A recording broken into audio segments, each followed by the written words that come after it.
इस कहानी की शुरुआत में हमें एक लड़की दिखाई जाती है जो एक छोटी लड़की के साथ खेल रही होती है, वो भी समुद्र के किनारे।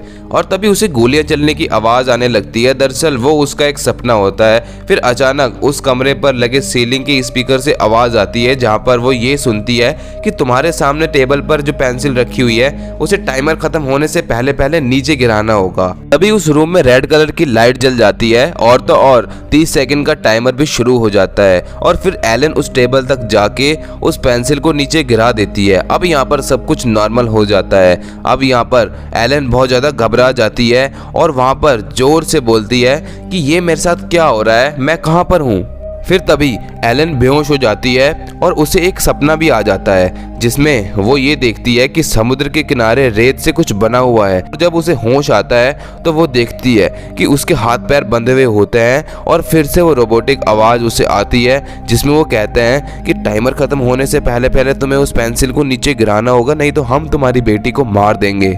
अब यहाँ पर एलन को पता चल चुका है कि जिस लड़की को वो बार बार अपने सपने में देख रही है वो उसी की बेटी है। फिर वो अपने मुंह से अपने हाथों को खोलती है और अपने शूज को उस पेंसिल की तरफ फेंकती है, जिससे वो पेंसिल हिल जाती है और एक बार फिर से रूम में लाइट जल जाती है। और इसके बाद हमें ये दिखाया जाता है कि एलन बेहोश हो जाती है और उसे फिर से सपना आ जाता है, जिसमें वो ये देखती है कि एलन की बेटी रेत में खेल रही होती है और एक गाने को गुनगुना रही होती है। इसके बाद उसकी मीठी आवाज़ सुनकर वो भी वहीं पे सो जाती है और जब उसकी आंख खुलती है तो वो एक रूम में होती है। इस बार उसके हाथ पैर नहीं बंधे हुए होते, इसलिए वो यहाँ से बाहर जाने की कोशिश करती है, वहाँ से जाने का रास्ता ढूंढती है। फिर तभी टेबल पर उसे एक ग्रीन कलर का पदार्थ दिखता है और साथ ही एक चम्मच भी। वो उसे खाना समझकर खाने लगती है और इसके बाद एलन यहाँ पर पूरी तरह से कंफ्यूज हो गई होती है।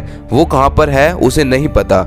एक बार फिर से उस स्पीकर से आवाज आती है कि तुम्हें इस पेंसिल को हिलाना होगा, नहीं तो हम तुम्हारी बेटी को मार देंगे। अब यहाँ पर एलन को बहुत गुस्सा आता है और वो कहती है कि अगर तुम्हारे पास मेरी बेटी है तो तुम्हारे पास कोई सबूत है। तो उस स्पीकर से उसकी बेटी की आवाज आती है। फिर इसके बाद उस रूम से रेड कलर की लाइट जल जाती है और साथ ही साथ टाइमर भी शुरू हो जाता है और अब उसे जल्द से जल्द उस पेंसिल को हिलाना होगा। इस बार पेंसिल को हिलाना बहुत ज़्यादा मुश्किल होता है, क्योंकि ट्रांसपेरेंट ग्लास की दीवार उसके सामने होती है और वो उसे तोड़ नहीं सकती, क्योंकि वो बहुत ज़्यादा मजबूत होती है। टाइमर खत्म होने ही वाला होता है। फिर अचानक वो कहती है कि अपनी जगह से हट जाओ, तो ऐसा ही होता है। वो पेंसिल वहाँ से हट जाती है। फिर यहाँ पर सब कुछ नॉर्मल हो जाता है। एक बार फिर से वो बेहोश हो जाती है और उसकी आंख एक समुद्र के किनारे खुलती है, जहाँ पर उसकी बेटी खेल रही होती है। और तभी उसके पीछे से आवाज भी आती है और तो और एलन के सर पर चोट भी होती है। और फिर से एलन की आंख खुल जाती है और वो उसी रूम में आ जाती है। फिर उसके सामने एक आदमी भी होता है। वो आदमी एलन के नजदीक आकर उसको चेयर से खोलना चाहता है, लेकिन एलन उसको दूर कर देती है, क्योंकि वो ये सोचती है कि शायद इसी ने मेरे को किडनैप किया है। वो आदमी उसको ये बताने की कोशिश करता है कि मेरा नाम रोजर है और मैं तुम्हारा पति हूँ। जब एलन ये नाम सुनती है तो उसको याद आ जाता है कि रोजर तो मेरे हस्बैंड का नाम है। अब एक बार फिर से वही आवाज आती है जो एलन से कहती है कि पेंसिल को तुम्हें नीचे गिराना होगा। और जब रोजर उस पेंसिल को उठाता है तो उस रूम की लाइट ब्लू हो जाती है और स्पीकर से आवाज आती है कि ये काम सिर्फ एलन का है। अब यहाँ पर एलन उस पेंसिल को नहीं उठा सकती, क्योंकि वो चेयर से बंधी हुई होती है। तभी एलन बहुत जोर से चिल्लाती है, जिसकी आवाज से पेंसिल के 2 टुकड़े हो जाते हैं। और जैसे ही वो टास्क पूरा होता है सब कुछ पहले की तरह नॉर्मल हो जाता है। एक बार फिर से वो बेहोश हो जाती है, जहाँ पर वो सपने में अपनी बेटी के साथ रोजर को भी देख पाती है, जो एलन को बहुत गुस्से से देख रहा है। और जब उसे होश आता है तो वो उसी रूम में आ जाती है जिसके साथ रोजर भी होता है। इसके बाद वो वहीं लेट जाती है।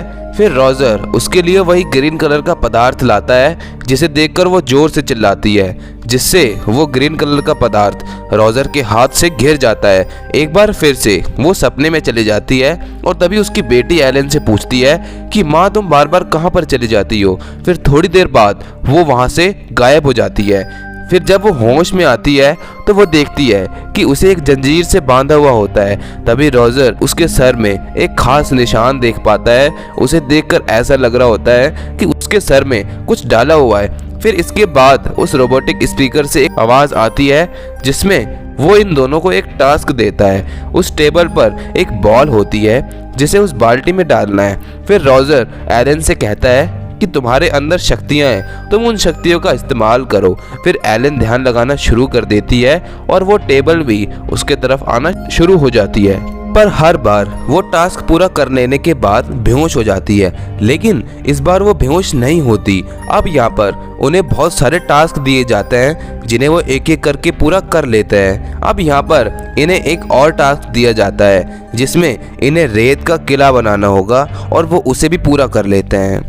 अब यहाँ पर ये अजीब सा खाना खाकर जिंदा रहते हैं जो हरे रंग का होता है। इसके बाद एक दिन एलन को एक और टास्क दिया जाता है जिसमें उसे एक गन को असेंबल करना होगा, लेकिन एलन से वो गन असेंबल नहीं हो पा रही होती। एलन गुस्से में आकर उस गन को असेंबल कर लेती है और रोजर पर चलाती है, पर जब वो गन चलाती है तो उसकी गोली हवा में रुक जाती है और एक बार फिर से एलन बेहोश हो जाती है। इसके बाद एलन एक बार फिर से होश में आती है तो वो रोजर से पूछती है कि मैं अपने पास्ट में क्या थी, तो रोजर बताता है कि तुम एक टीचर थी और मैं एक सिंगर था। इसके बाद वो सो जाती है और सोने के बाद वो सपने में चली जाती है। फिर तभी वो देखती है कि रेत में उसके पति रोजर की अंगूठी और अपनी बेटी की सैंडल मिलती है। फिर इसके बाद एलन सपने से जाग जाती है और वो देखती है कि रोजर एक गिलास के बॉक्स में बंद होता है और ऊपर से रेत गिर रही होती है। अब उसका टास्क है कि वो रोजर को बचाए। अब उसे ऐसा लगता है कि वो चाह कर भी उसे नहीं बचा सकती। इसके बाद रोजर रेत के नीचे दब जाता है, जिसे देखकर एलन को बहुत गुस्सा आता है और वो चिल्लाने लगती है, जिससे वो रोबोटिक स्पीकर टूट जाता है और वहां का दरवाजा खुल जाता है। इसके बाद उसके अंदर 3 सोल्जर आते हैं जिनके हाथ में गन होती है, लेकिन एलन अपनी शक्तियों की मदद से उन पर हमला करके वहां से निकल जाती है। बाहर लिखा होता है टेस्ट 298 इन प्रोग्रेस, मतलब एलन 297 टास्क को कंप्लीट कर चुकी है और ये 298th टास्क है। अब आगे बढ़ते और भी बहुत सारे सोल्जर आ जाते हैं तो एलन उन पर अपनी शक्तियों की मदद से उन्हें मार देती है। फिर आगे एलन को दरवाज़ा दिखाई देता है और वहीं पर रोजर भी बैठा हुआ होता है। वो एलन को एक दरवाजे की तरफ इशारा करता है जहां लिखा होता है सप्लायर।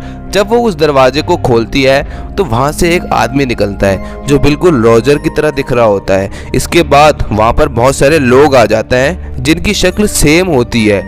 एक बार फिर से वो उन पर हमला करके वहां से निकल जाती है और वो एक रूम में जाती है जहां से उसे वही रोबोटिक आवाज आती है कि तुम्हारी बेटी इस दुनिया में नहीं रही, तुम्हारी बेटी मर चुकी है। ये सुनकर वो बहुत तेजी से चिल्लाती है। अब एलन के सर के पीछे जो उन्होंने डिवाइस लगा रखी थी, वो लोग उस डिवाइस को बंद कर देते हैं जिन्होंने एलन को यहाँ पर कैद कर रखा होता है। इसके बाद एलन को सब कुछ याद आ चुका होता है कि जब एलन अपनी बेटी का बर्थडे बनाने के लिए गए थे तो रोजर और एलन का आपस में झगड़ा हो गया था, जहां पर एलन बहुत जोर से चिल्लाई थी जिससे रोजर और उसकी बेटी की मृत्यु हो गई थी। इसके बाद एक बार फिर से वो रोबोटिक आवाज आती है जिसमें वो बताता है तुम्हारे अंदर पहले से नेचुरल पावर है, तुम्हारे शक्तियों को हम टेस्ट करना चाहते। अब तुम्हारे पास एक कमरा है, अगर तुम उसमें जाओगे तो तुम अपनी सारी यादें खो दोगे। वो तुम्हारे मेंटल पीस के लिए अच्छा रहेगा, तुम्हें वहां पर जाना चाहिए। एलन वहां पर साफ साफ मना कर देती है क्योंकि वो अपनी पति और अपनी बेटी की यादों को खोना नहीं चाहती। और एक बार फिर उसकी आंख उसी कमरे में खुलती है। इसके पास पहला टास्क होता है जिसे वो पहले भी कर चुकी होती है। दरअसल ये एक ऑर्गेनाइजेशन है और उसे अलग अलग टास्क दिए कि उसके अंदर जितने भी पावर हैं वो अपनी सभी पावर पर पूरी तरह से नियंत्रण पा सके, उनसे कभी किसी को नुकसान ना हो। इसी के साथ ये कहानी, ये मूवी खत्म हो जाती है। उम्मीद करता हूँ कि आपको ये वीडियो पसंद आई होगी।